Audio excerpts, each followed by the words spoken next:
غیر بدبو، بدبو سنا ہے نا، بدبو کا الٹ کیا ہوتا ہے؟ خوشبو. غیر بدبو نہیں ہوتا، خوشبو ہوتا ہے. تو مقلد ہونا تو بدبو ہے. اسلام تو کنڈیم کرتا ہے تقلید کو. تقلید is the most notorious word on the face of earth. قرآن و حدیث کی روشنی میں مجھے کسی آیت اور حدیث میں اس کا نام آپ اچھی خوبی کے ساتھ بتائیں. تقلید کا ایون نبی علیہ السلام کے لیے بھی تقلید کا لفظ نہیں آیا. کیا ہے؟ متبع سنت، اطیع اللہ و اطیع رسول. ٹھیک ہے جی. فاتبعونی، نبی علیہ السلام کے بھی ہم مقلد نہیں ہیں، یہ بھی گستاخانہ کلمہ ہے.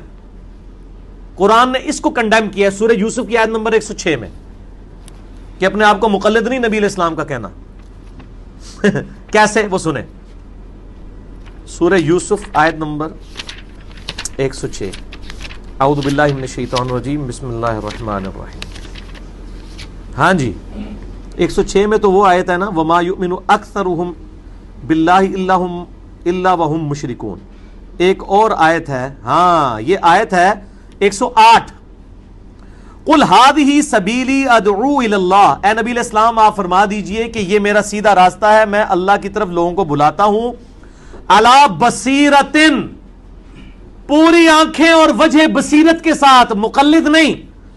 انا ومن اتبعنی، میں بھی آنکھیں کھول کے چل رہا ہوں اور میری اتباع کرنے والے بھی آنکھیں کھول کے چل رہے ہیں، مقلد نہیں ہے میرے.